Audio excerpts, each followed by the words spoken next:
Epithelial remodeling, what I would do is preoperatively also, you have to be very careful. See, when I look at an epithelial map, I don't look at epithelial map like what Dan Reinstein says for looking at the localized thinning, because I feel that is when you already know that it's keratoconus. I don't want to look at a form frusti there.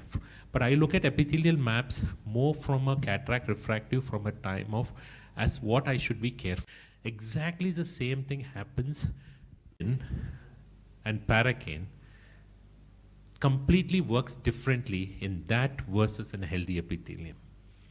We're writing a paper on it. Betadine is iodine.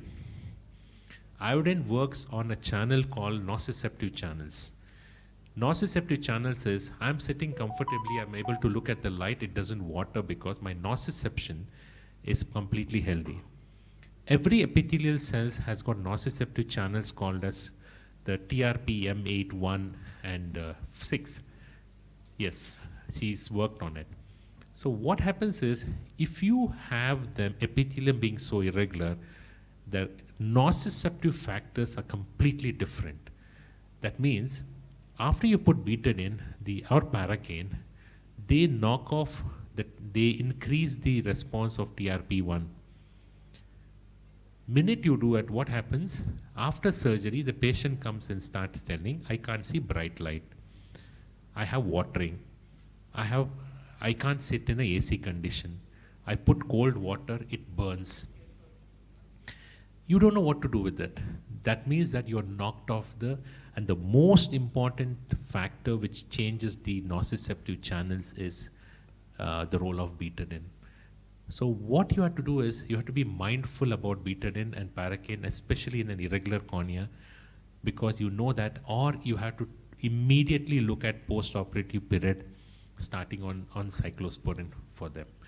Because you know that the only thing which can improve the nociception is omega-3 drops or the role of cyclosporin. I mean, there are a lot of youngsters here. This is all great chance for you to work and research on all this and see different epithelial maps and how the patients behave. You look at next time somebody comes to you and complains about you, just see his epithelial map and see what it is. It's a completely different world what happens when you put a betadine on an inflamed eye versus a non-inflamed eye. So again, dose of betadine preoperatively doesn't matter. It's like this. Somebody gives you, it's like a very, very minute form of Stevens-Johnson syndrome, which you don't even notice.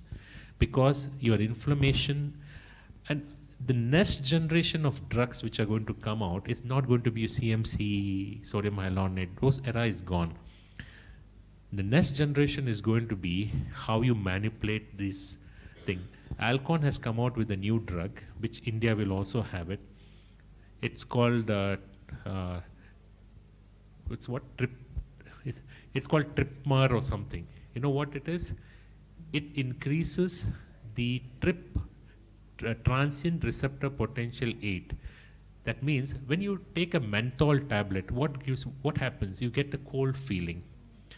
The TRP8 is a receptor which gives you a cool feeling when you sit in a AC. So they put Alcon's new drug is not a lubricant. You put a drop, it increases that calm, cold feeling in the eye for 4 to 6 hours. And this is going to be the next generation of how the drugs are going to be.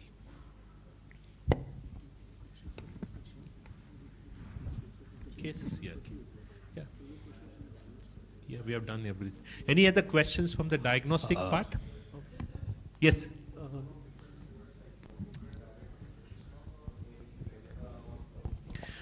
At this point of time, what has worked well? See, I can't be judgmental on the others. What worked for me the best is I choose my steroid between prednisone and lotipred based on the type of eyes I'm dealing with. Post PRK, if it's a dry eye and if there's more chances, then I would change to prednisone first 2 or 3 weeks, then I change to lotipred. I don't keep the same one forever. For surface disorders, what's your take on lid hygiene and lid? I mean, apart from T3 and all, how do you tackle the meibomian gland disorders? Any role of tacrolimus on skin, not on the internal conjunctiva? Tacrolimus, I reserve it for very advanced disease when I know that there is a lot of, like VKCs and inflamed eyes. Otherwise, it's an overkill. And, one of your chloramphenicol with dexamethasone, like Ocupol D, one of this will work well.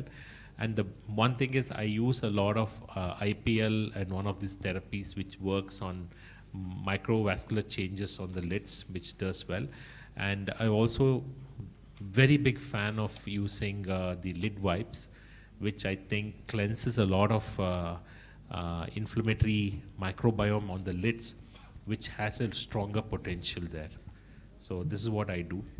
And no, I don't do manual expression and all that. There are people who do microneedling, manual expression, but I feel this has worked so far well, so I don't need to do that.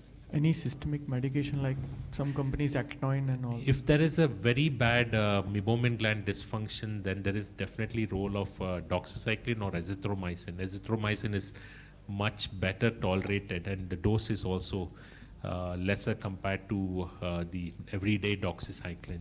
Rohit, actually what is happening is we are covering clinics to biology in the first session. So we all are waiting for the refractive also. I think for the audience also, we'll take questions on the molecule in the last session. That will be better. Perfect. So that we cover the refractive part which everybody wants Absolutely. to know. So we'll take one case of Shruti first. Can I Yes. have one question? Yes. Can I have one question? Yes, please. Yeah, sir is it? Just I joined late, but about the vitamin D, you mentioned. So you recommend that pre-operative assessment of the vitamin D level in all cases of PRK? No. What I would do is, if you are looking at a patient who has more dryness and he's been a long-term contact lens wearer, or a patient feels that he has other systemic issues like joints pains and other things, which sometimes they tell you, or acne, if they have a very bad acne or a very oily skin, it really works to take care of it, because oily skin has sebum, and sebum has a lot of fatty acids, and sebum has tremendously bad role in creating corneal scarring. And these patients, it will work well. Vitamin D Yes. assessment. Otherwise, it's a costly affair. Patients don't like to get it unnecessarily treated. We have a chance. But especially in cases of PRK, when sometimes we get surprises. So I mean, you can do it for keratoconus. I do for everybody cross-linking because it will help me. Because PRK, now that we have mitomycin and other things, so we can avoid for everybody. okay.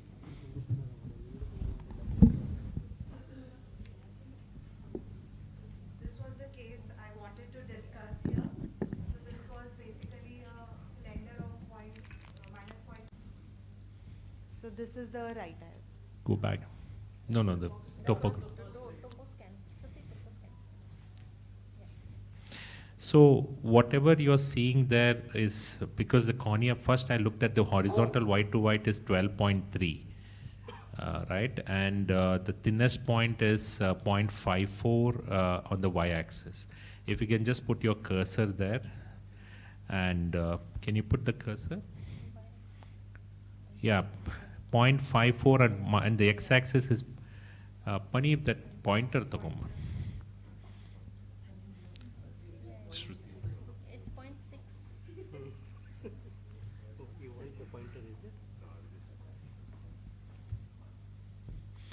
So, I mean, just go back to the alla pointer is the Pani. No, this is changing the slides. Don't use it. Don't, it's working now. It's changing the slide, don't use it. I think it's a very 0.5. interesting case. I mean, I can show it here only. The very interesting case is that this is the thinnest point is 0.54. I said anything more than 0.5 is thing. And one interesting aspect of it is you can see how the cornea is skiving. If this is the 90-degree axis, any change of around 10 to 12 degrees axis, it means that there is some asymmetry in the cornea. There are two factors here which And this is a very nice case because it's a very, very subtle signs of hidden aspects of damage, and you can see that 0.54 is there.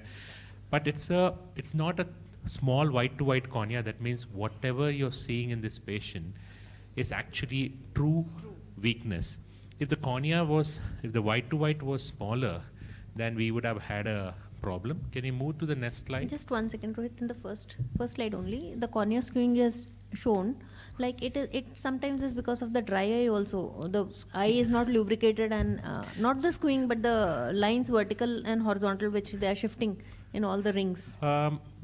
Very unlikely if the other eye also is matching to it, because here also it is skewing here. That's around 10 degrees, and you can measure it from, you can see that 90 usually is 90 or 180. When you have this tilt, that's a very, very subtle sign that this patient has something.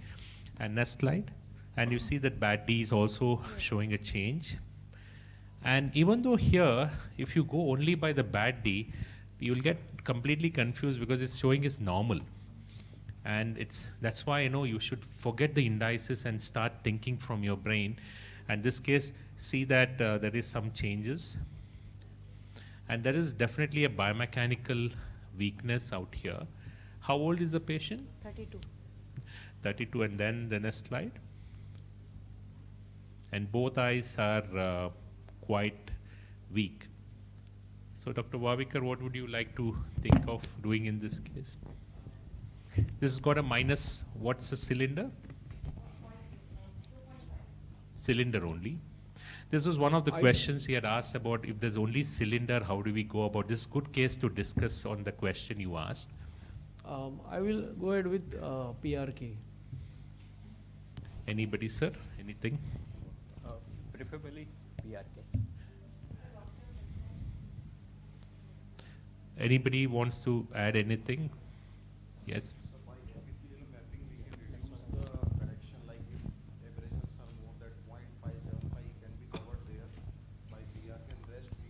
But epithelial mapping was not done for this patient. So where did you get the Corvus done? Okay, so we could have. So ideally, the epithelial mapping also would have helped for a topo-guided PRK only. Then. Yes, I mean that's something which you can do, but here all the parameters are abnormal.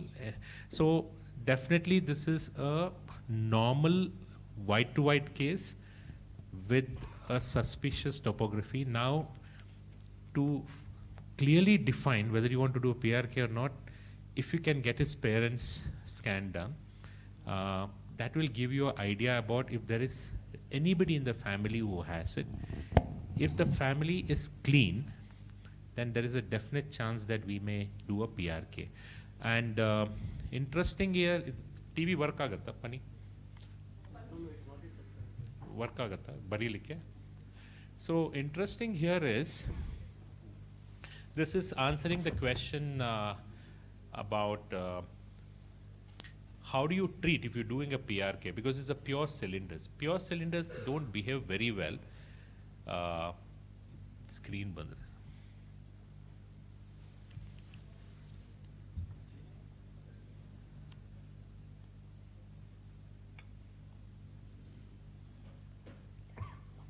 Screen ಕೊಟ್ಬಿಡಿ ಇಲ್ಲಿ ಬಂದ್ರೆ ಸಾಕು ಇಲ್ಲಿ ಬರೆದ್ರೆ ಸಾಕು. So what happens is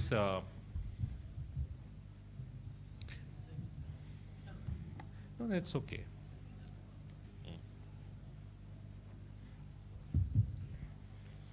Rohit, can we go for ICL also? Be the better option. Yeah. This is what I think, because, and what happens is if you're doing a PRK, what happens in most of the PRKs is if you're treating a minus 2.50, let's say at 180 degrees, so your ablations will be here. And this area will be untouched. One of the main challenges of doing PRK on a pain cylinder is people don't like doing it because, especially when you are having a minus 0.5. What happens is these areas will show ablation of around 40 microns, and here will be around 10 microns.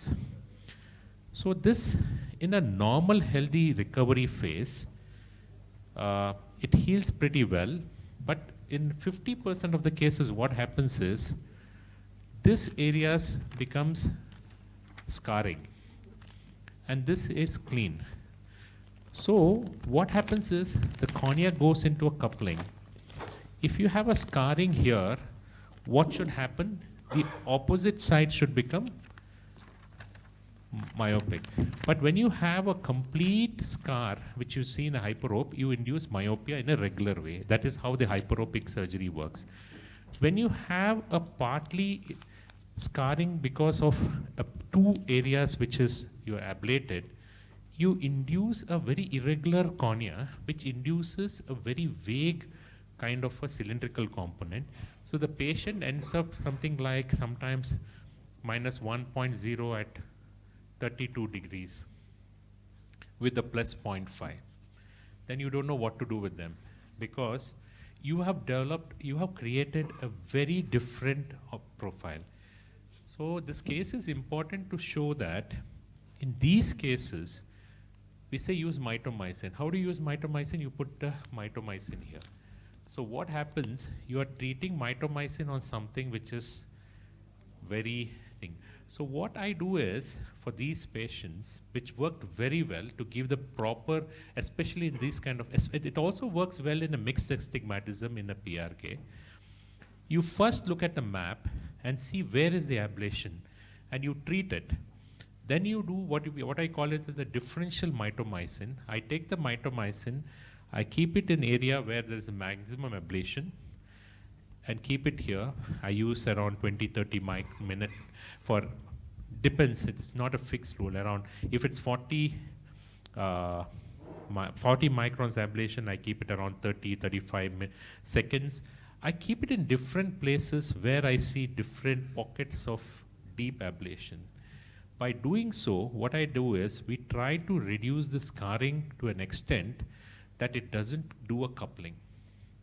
So this is one of the major reasons why PRK becomes a big challenge when you have two things. One is when you have pure cylinders, or when you have a mixed astigmatism, like in your patient. So the whole idea is, whenever you have more scarring in one area, the first thing it will do is it would induce some amount of corneal astigmatism in the opposite side. So differential mitomycin works wonderfully well, and you can do any amount of cylindrical correction, but only thing is, when you map it, you see where the ablation is, and then put the thing. Absolutely, absolutely.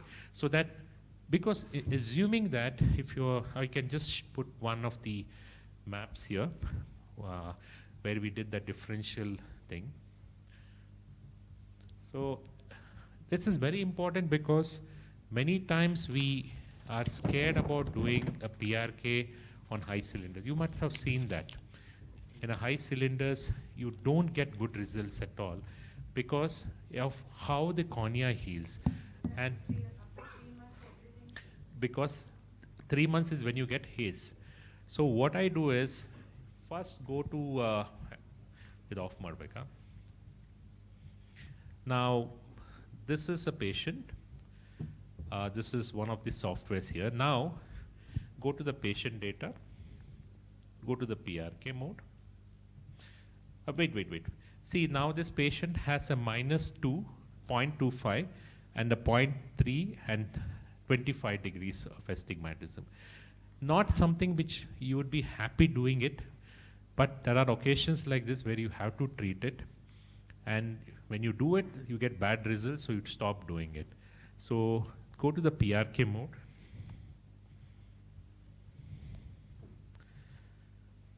So what do I get? I get ablation here, and I get ablation here. The central, not so much. So the peak of, if you put the cursor here, does it come, or the other one it comes? So if you put the cursor here and see how much of, see if you put the cursor here, you have an ablation of 47 microns here, and you put it in the center, you have 42 here, 44. There are different ablations, and if you do the opposite side here, it's 40. So the ablation has different peaks.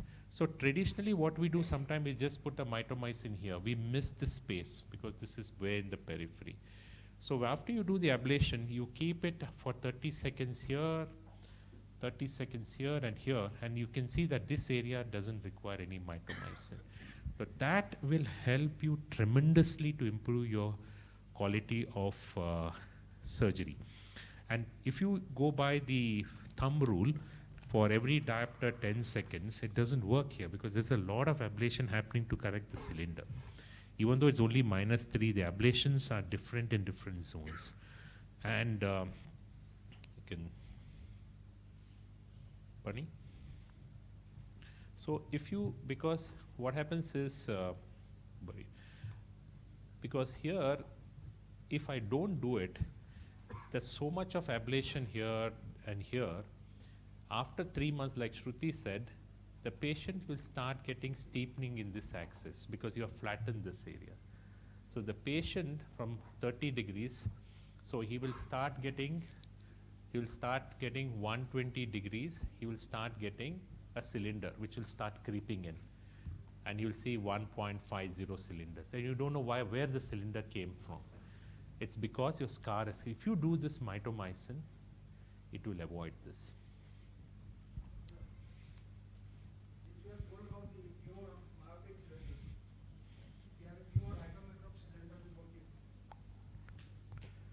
Treating a pure It's the same thing. You can just enter this. Let's see what happens. Let's see what you want. You can enter whatever you want. What do you want to add? Then my question is, you're told about the minus. That's what you can add. Let's see how it gets. +2. +2.5. Exactly. Very same. It has a spherocylindrical only. It treats. Pure cylinder. Yes. Keep it as it is. Let's see. It always asks for a negative cylinder. Most of the machine does it on a negative cylinder.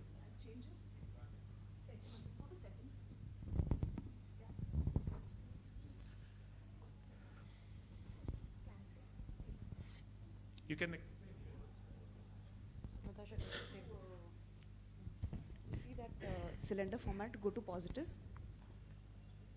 Most of the machine treats in the negative cylinder format, but if you want to treat it, that's the way. So essentially, it allows you to put the positive cylinder, but it's going to transpose it, add a negative sphere, and then put a positive See cylinder. the ablation. So essentially, it's correcting the See, same. it's already transposed. It's going to be transposed and do it. So machines like treating in the negative cylinder form only. But if you want to do it, it's transposed.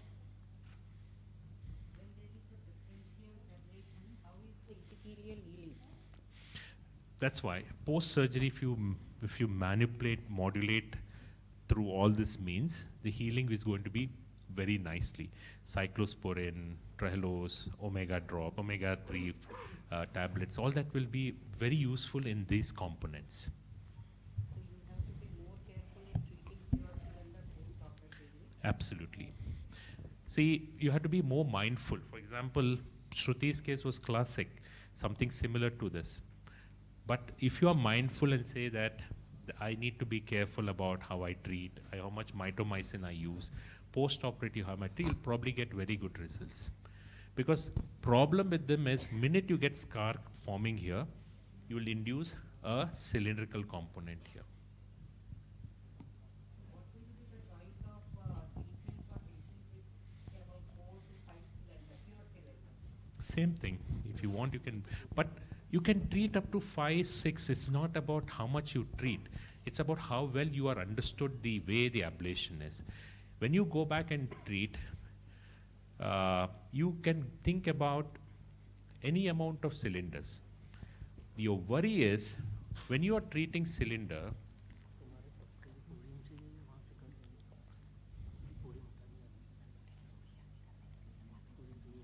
when you're treating cylinders, let's say you're treating -6. What does it do? It will have a peak like this. Here and here, this will be around 65 microns. here it will be 58, here will be around 48 microns. So, machine can treat anything. It is not bothered about it. You will end up in a good vision post-op. After 3 months, because the myofibroblast here starts becoming scarring after 3rd month. So this will become scar. When you have a scar, what happens? It pushes the cornea to become flat. Minute this area becomes flat, this area has to become steep. And when it becomes steep, you will start inducing cylinder because it's not a regularized steepening, it is irregular steepening. Only in one axis it becomes steeper. So your patient who had a -6 cylinder at 180 degrees starts getting maybe steepening at 60 degrees. So you don't know what to do with that. So there are 3 important things in this cylindrical thing. 1, you have to be very careful about the pre-treatment evaluation. 2, post-treatment, keep them on stronger steroids. Keep them on cyclosporin, keep them on trehalose, keep them on omega-3, one of this. And the 3rd important, this is the only time I put a lot of effort about UV glasses is here. Because UV protection, I don't try to bother much because it is not hugely impactful. UV protection helps in astigmatic thing because here is a place where you get irregular patchy areas of thing. One of the reasons why we don't get very good results in a topo-guided treatment post-PRK in a keratoconus is because the scarring is not uniformly there. It's on patchy areas. Wherever you get a patchy deep scar, you get an opposite side, you get a coupling. It's called a coupling. You know, one side flat, the other side has to change. So if you follow these 3 things, you can treat any amount of cylinder on PRK mode. Nothing. Algorithms, see, why do you need algorithms is because you assume that optics is playing with optics. Here, optics is playing with biology. It's totally different concept. See, optics, you can. You see, if you're treating a -6, if you treat by a 0.5 less, probably it will offset that scarring which will happen. But it is the most important thing is optics and biology are 2 different components. If you're taking care of optics with this, you have to take care of all this with the biology. Yeah. One, Predfort for 2 weeks. Change it to Lotipred 1% for 6 to 8 weeks. And I keep looking for steroid responsiveness and other things. Cyclosporin 0.9% for at least 4 to 5 months. And any trehalose-based Soha liquid gel, something for, and I usually keep them on a curcumin or a resveratrol because both are anti-inflammatory and the classes. If you do it, we do around maybe 200, 250 a year of this. And when I was not doing this, I was completely averse to doing this. I was to get always worried about patient after 4 months will come out with some other cylinder. But now it's gone. But in case you do get a bad scar, you have now losartan drops, which we can start, and in 2-3 months, even that will calm down those things.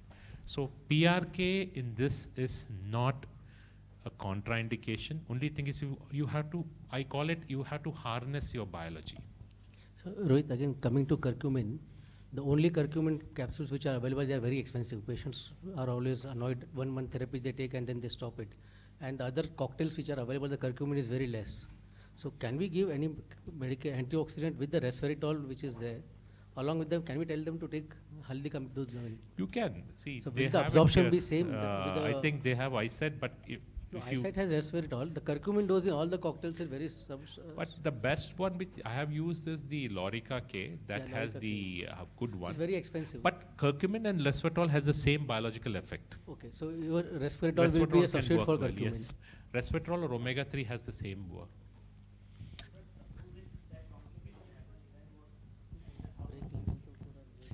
See, let's assume that you did this case and you have a complication, you still are developing the haze, change over to prednisolone again.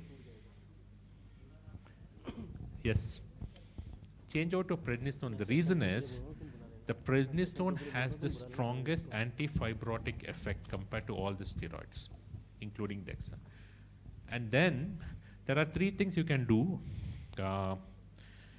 See, why do you get haze? You have a pathway called as TGF beta pathways and TNF alpha pathways. The TNF is one which is modulated by your cyclosporins and other things. TGF beta pathways, you need steroid for it to work. So when you get late onset haze, you have to modulate both. And of course your other drugs and other things. And that point of time, again bring the UV glasses concept. So, and if you still get it, there are options of losartan, which is the drops which we prepare and give it. So that's one area of losartan works well for these patients. But with this itself, you should be able to manage it well.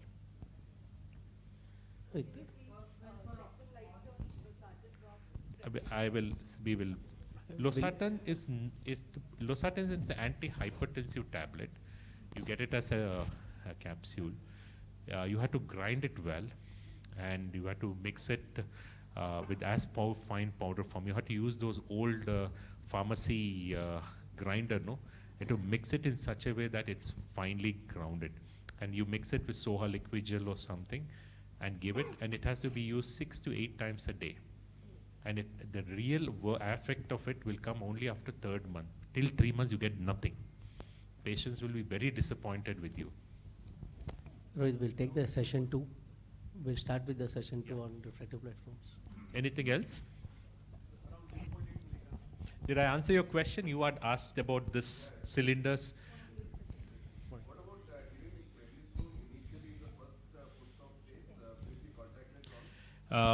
Excellent question. For these cylinders, I gave it 2 times a day, 2 to 3 times a day in the initial, in the day 1 itself, day 0 itself.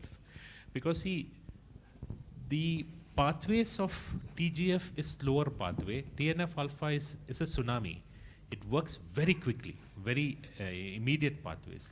So if you have to knock it off, then steroid works on both the pathways well. That's why you have to give it thing. But the best way to treat these patients is if you have pre-treated them with cyclosporin at least a week prior to the surgery. Just one more question, Rohit. Like if a patient has a lot of giant papillae, which procedure would you prefer for the Giant patient? papillae, that's where the With the tacrolimus. thinner cornea, apex thin. Tacrolimus, you will have to start them on tacrolimus. Yeah.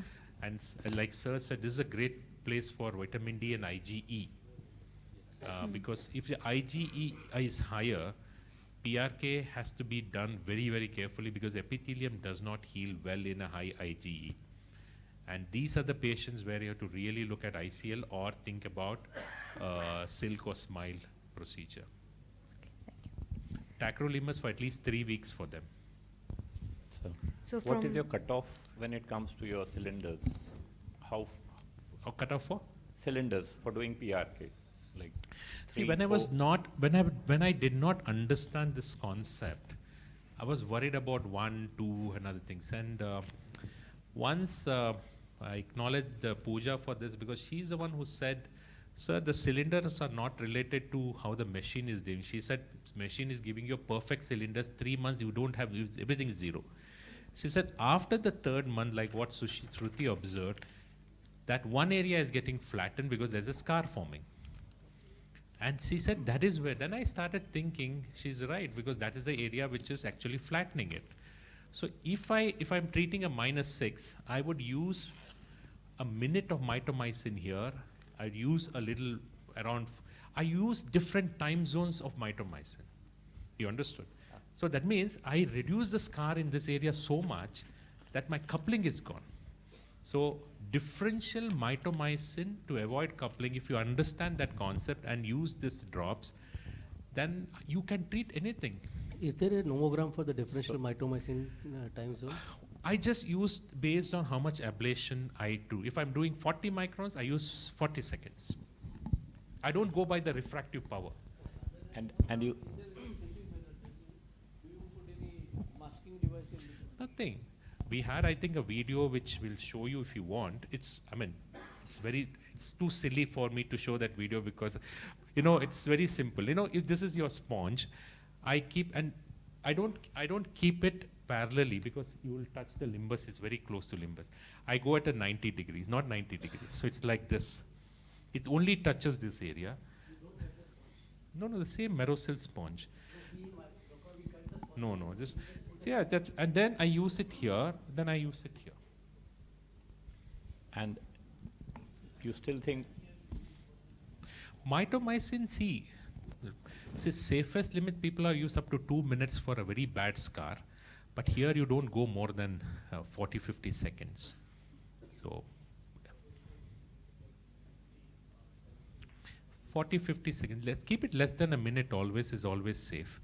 But most important, because it's way periphery in ablation, don't keep it parallelly like this because you'll be touching some part of the limbus. So always keep it at an angle. You try doing it, you'll be surprised how beautifully it turns out to be. Because it's not the nomogram, it's your ability to adjust your thing. And we all, our fellows are also surprised that, this is something which can help doing PRK for all suspicious corneas. And my last question is, how long have you observed the patient? When was the first patient which you did? How long have been We've your been follow-up? observing it. We started doing it. I'll tell you how we got the idea. We started doing it in keratoconus patients first, because keratoconus ablation, if you can show a keratoconic ablation here, it's quite different because it has a very vague ablation thing. And the reason keratoconus topo-guided treatment never gets you good results is not because the lasers are good, the healing is bad. And keratoconic patients heal 50 to 80 times aggressively compared to a non-keratoconus patient. Sir is a pioneer in KC. I mean, you agree, because we never get the right results because it's a healing. It's not the. So when we started doing it for the last maybe 4 or 5 years now, we started getting much and much more organized results because I started using mitomycin differently at different places.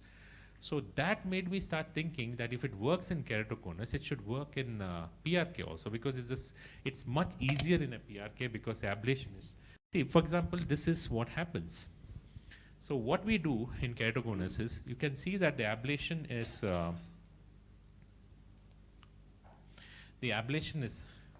here, right? And there is no ablation at all here. But when we use a mitomycin, what do? We keep the mitomycin like this. And where is the maximum effect of mitomycin? Is here, which is not required. And where is the mitomycin? We have to concentrate on here. So what we started doing is, if you take the same thing here, what is the ablation there? You can tell me, just cursor. So this is 45 microns thing. So I take the mitomycin, keep it here for say 40 seconds, and I keep it here for this, and I don't touch this area at all. So what I do is, the scarring which is there, if you see on slit lamp, if you do a topo-guided treatment, you see one deep scar there. That scarring will offset the patient to reach a hyperopic shift or a bad cylinder. So that is gone. I would just like to take 1 minute. So most of us would still want to go in for an ICL or an IPCL in such a scenario. But then now, once we've seen this, it actually inspires us to go for such cases, because the next step would be going in for keratoconus cases. So people who are not doing keratoconus cases, once you start doing these cases, you would be inspired and you would be more confident in handling the keratoconus cases. Absolutely. Thanks, Rahul. This was the purpose of this meeting. Yeah, I think that's the take-home message. So in keratoconus, this platform allows you, see, like I said, if you ask me, I'm a clinician surgeon, I said I'm a biologist. The most happy space for me is being a biologist, because as a biologist, I get to see everything what we don't see. I get to see what a keratocyte is doing. See, when I look at a patient, I don't look at a topography or imaging. I look at what the biology is doing in that cell. When you start looking at a biology, you start looking at it from a different perspective.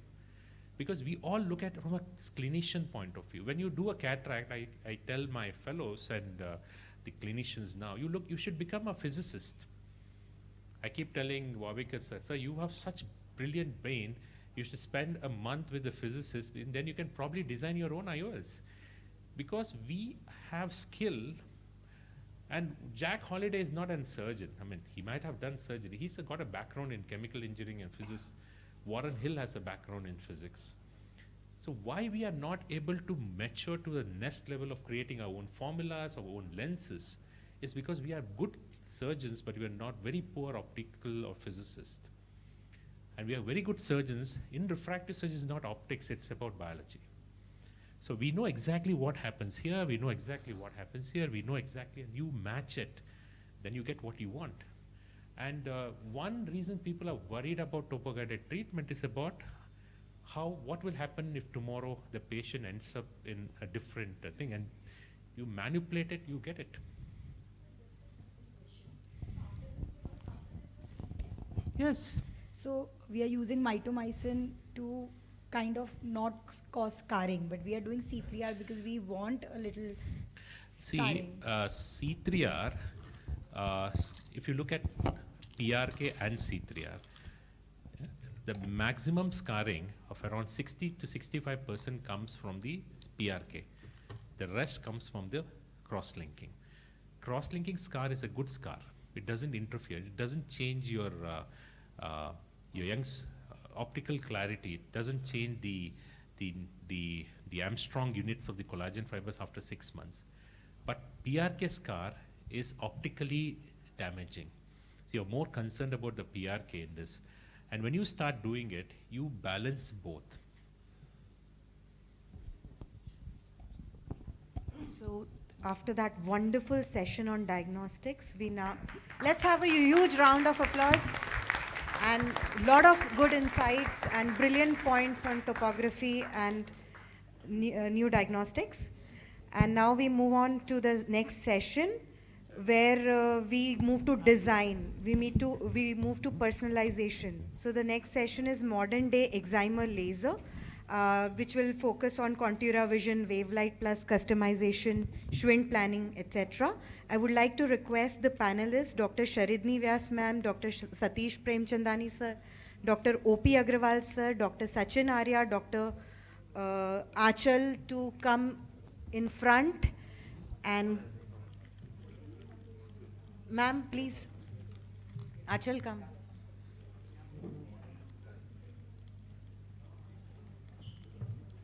Hand over, sir. I request you to please join the panel, sir. And let's go ahead with the second session. Sir, would you like to take over for the second? Okay. So I now request Palak to go ahead with contour vision. Palak, are you ready with your presentation? Quick. This changes the aqueous dynamics. What does aqueous contain? Aqueous contains tremendous amount of TGF beta.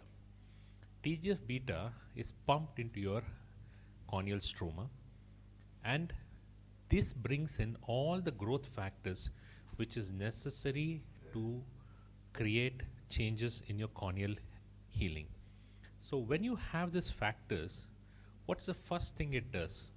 It pulls your collagen, it tightens your collagen. Before it forms scarring, it makes the collagen to contract in the periphery. What does it do? When you contract in the periphery, the first thing it does is it pushes the cornea to become a little bit flatter. But 99% of them, even without doing anything, as you taper your steroids, the aqueous goes back and IOP comes down. But whatever has gone in that week causes a chronic change which causes that myopic shift. So when you see a small hyperopic shift, remember that There is an aqueous which is brought in components to change it, so you have to be aware of it. So that is the most important thing. You don't need to, just that you increase, the TGF is manipulated to some extent by these drops what I mentioned.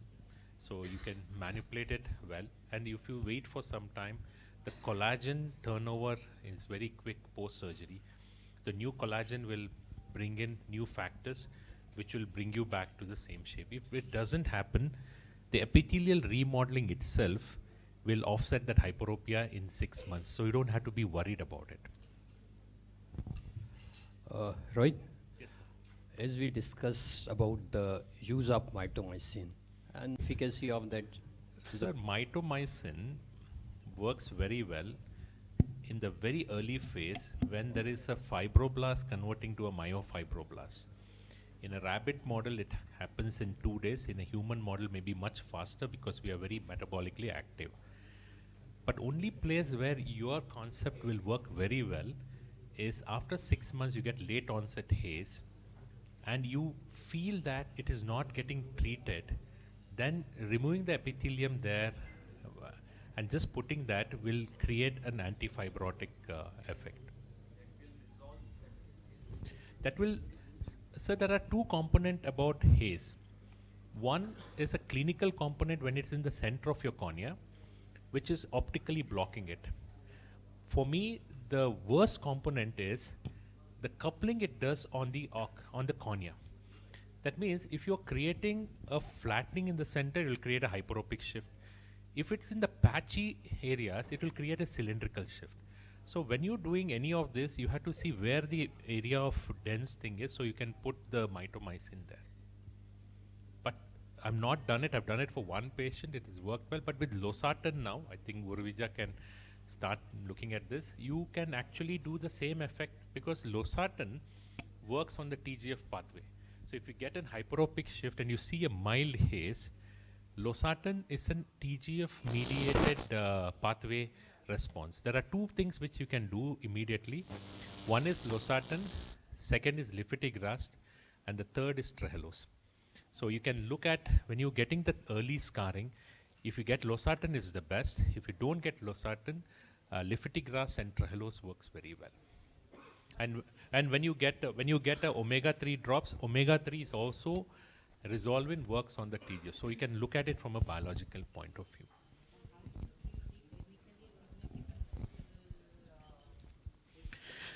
The clinically significant central haze was once a big challenge because you didn't have MMCs.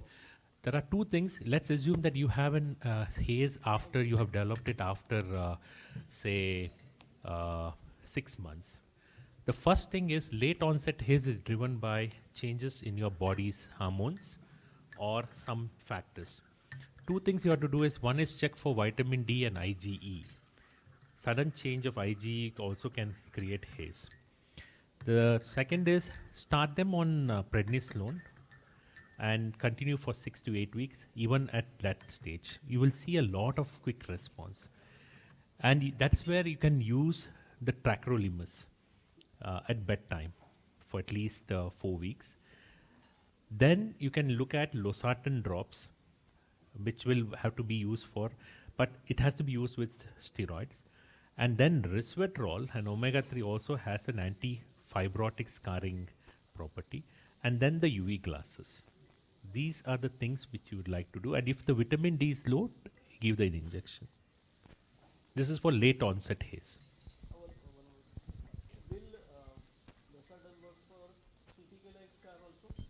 CTK is not a TGF beta mediated pathway.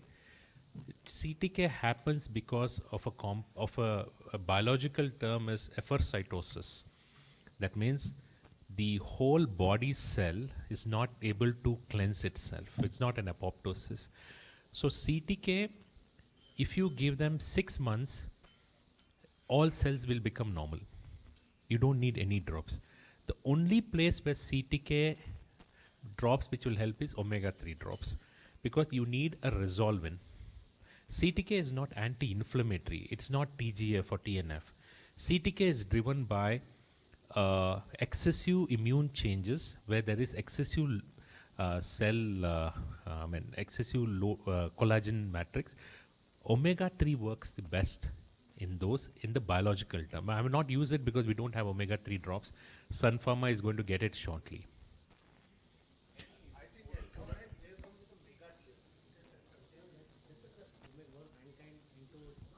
See, omega-3 drops is it needs the omega-3 receptors and omega-3 components to act. Though they have mixed it with CMC, so trehalose, what it does is it increases the vitamin D and the omega-3 receptors. You need those receptors to act. Biologically, these drops has no function if you don't have a receptor. So if you have to have a receptor, then you need those things. That is why I think trehalose with omega-3 is a great combination compared to a CMC with omega-3.